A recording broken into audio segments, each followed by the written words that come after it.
محترم خواتین و حضرات، السلام علیکم۔ میں امید کرتا ہوں کہ آپ اور آپ کے گھر والے خیریت سے ہوں گے۔ آج کا ہمارا جو ایپیسوڈ نمبر 3 ہے، اس کے اندر ہم پڑھیں گے ہسٹری آف نیوکلیئر پرولیفریشن۔ اس ٹاپک کے اندر آج ہم پڑھیں گے ہسٹری آف نیوکلیئر پرولیفریشن، اور آج ہم پڑھیں گے اس کی ہسٹری کہ اصل میں یہ جو اٹامک بامب ہے یہ دنیا میں اتنا زیادہ کیسے آ گئے۔ ہماری دنیا دلچسپ تاریخ سے بھری پڑی ہے، اس میں نیوکلیئر پرولیفریشن بھی شامل ہے۔ دوسری جنگ عظیم کے دوران جرمنی اٹامک پاور بننے کی کوشش کر رہا تھا، مگر وہ ناکام رہا اور دیگر عالمی طاقتوں نے اسے روک دیا۔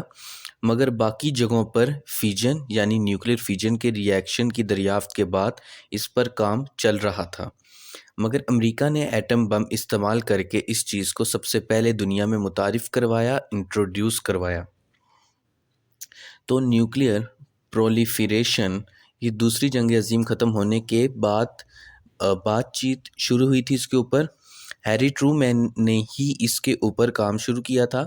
دوسری جنگ عظیم کے بعد صرف امریکہ اور سوویت یونین دو بڑی طاقتیں بچی تھیں، تو ٹرومین انتظامیہ نے بروک پلان، یہ جو ہے BARUCH، بروچ، یہ ویسے تو بروچ ہے لیکن اس کو بروک کہتے ہیں، یہ بروک یعنی خے کی آواز نکلے گی۔ بروک پلان دیا اور یہ 1949 میں دیا گیا تھا، اور یہ نام برنارڈ بروک کے نام پر رکھا گیا، جو کہ امریکہ کے پہلے اٹامک کمیشن کے نمائندہ تھے، اور یہ پلان ایچسن لیلنتھل رپورٹ کی بنیاد پر دیا گیا تھا۔ یہ ایسے معاملے پر تیار کردہ ایک رپورٹ تھی۔ یہ رپورٹ بھی 1946 میں بنائی گئی تھی، جس کے تحت امریکہ کے نیوکلیئر ہتھیاروں کو ڈسمینٹل کر دیا جائے یا پھر ان کو ناکارہ بنایا جائے۔ تو اس وقت تک صرف امریکہ ہی نیوکلیئر پاور کا سٹیٹس رکھتا تھا، تو دوسرے ممالک کی اس بات کو سننا اور سمجھنا اور جاننا ایک نارمل بات تھی کہ نیوکلیئر ویپنز کو ڈسمینٹل کیا جائے۔ تو اس پلان کے تحت دو چیزوں پر دنیا نے عمل کرنا تھا۔ نمبر 1، اگر آپ دیکھیں کہ نمبر 1 کیا ہے، کہ سب سے پہلے ایک عالمی تنظیم بنائی جائے، انٹرنیشنل آرگنائزیشن بنائی جائے، جو کہ اٹامک پاور کے معاملات کو دیکھے، اس سے کنٹرول کرے اور اس کام کی ذمہ داری لے۔ پوائنٹ نمبر 2، اور اس ملک کو سزا دی جائے گی جو بغیر اجازت نیوکلیئر ٹیکنالوجی پر کام کرے گا، یعنی وہ ملک جو بغیر اجازت نیوکلیئر ٹیکنالوجی پر کام کرے گا اس کو سزا دی جائے گی، اور امریکہ اس معاملے میں ویٹو نہیں کرے گا، یعنی ہر حال میں اس ملک کو سزا ملے گی۔ بروک کے معاملات اور کام نے امریکہ پر دباؤ ڈالا کہ نیوکلیئر ہتھیار ختم ہونے چاہیے، کہ جو نیوکلیئر ہتھیار ہیں وہ ختم ہونے چاہیے، ان کو ڈسمینٹل کیا جائے۔ اور اس چیز نے مذہبی معاملات میں بھی لوگوں کی مدد کی کہ دنیا میں امن ہونا چاہیے، پیس ہونا چاہیے، صبر ہونا چاہیے، مینس ٹولرنس وغیرہ ہونی چاہیے، اور یہ جو نیوکلیئر معاملات ہیں تو پوری دنیا تباہ کر دیں گے، اور جاپان کی تباہی پوری دنیا کے سامنے تھی۔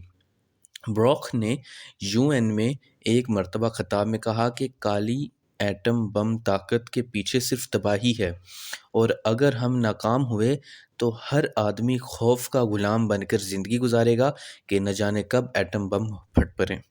ہمیں دنیا کے امن اور تباہی میں سے کسی ایک کو چننا ہوگا، یعنی ہمارے پاس دو چیزیں ہیں، یا تو دنیا کا امن ہے یا تباہی ہے، اور ہم کو اس میں سے کسی ایک کو چننا ہے۔ ہم دنیا کو امن کے معاملات میں جواب دیں ہیں، اور اس کے ساتھ بروک نے نیوکلیئر ایتھکس یعنی نیوکلیئر اخلاقیات پر بات کی اور تحریک چلائی۔ اس کے ساتھ ہی بروک نے منصوبے یعنی کہ بروکس پلان نے بہت زیادہ مقبولیت حاصل کی، مگر وہ کامیاب نہ ہو سکا کیونکہ سوویت یونین ویٹو کر دیتا تھا۔ مگر 1957 میں آخر کار انٹرنیشنل اٹامک انرجی ایجنسی بنی، اور یہ کام امریکی صدر ایزنہاور کے دور میں ہوا، جو کہ 34ویں امریکی صدر تھے۔ اس کے تحت یعنی کہ ایٹم فور پیس کے تحت ہزاروں سائنسدانوں کو نیوکلیئر سائنس کی، نیوکلیئر ٹیکنالوجی کی تعلیم دی گئی، جنہوں نے اپنے اپنے ملک میں جا کر اٹامک پاور کے اوپر کام کرنا تھا پیسفل میتھڈ سے، کہ جو پرامن طریقے سے جیسے بجلی بنانا یا میڈیسن اور ایگریکلچر کے معاملات۔ تو امریکہ، سوویت یونین، برطانیہ، France means United nations, Soviet union, United kingdom and France نے اس کے اوپر کام کیا، اور 1960 کی دہائی میں معاملات مکمل ہوئے اور چین بھی اس میں شامل ہو گیا، اور اس کے بعد NPT یعنی کہ نان پرولیفریشن ٹریٹی پر کام ہوا۔ جون 1968 کو یونائٹڈ نیشن کی جنرل اسمبلی نے NPT مطلب نان پرولیفریشن ٹریٹی کے اوپر بات چیت شروع کی، اور 1970 کی دہائی کے آخر میں 1970 تک امریکہ اور سوویت یونین کے درمیان بات طے ہو چکی تھی، اور 1970 میں مارچ میں NPT نے کام کا باقاعدہ آغاز کیا اور وہ معاہدہ ایکٹیو ہو گیا۔ 1970 کی دہائی میں معاملات پر اور زیادہ سختی کی گئی کہ کوئی فیجن میٹیریل بغیر اجازت کے خرید و فروخت نہیں کرے گا۔ یونائٹڈ نیشن کی اجازت کے بغیر کسی ملک میں نیوکلیر پاور پلانٹ نہیں لگیں گے، اور اگر لگیں گے تو وہ انڈر آبزرویشن لگیں گے، یعنی کہ ان کو آبزرو کیا جائے گا، ان کے اوپر نظر رکھی جائے گی، اور یہ نیوکلیر پاور میں سب سے زیادہ اہم ہوتی ہے، یہ جو فیشن میٹیریل ہے، اور اس پر نظر رکھنا سب سے زیادہ ضروری ہے۔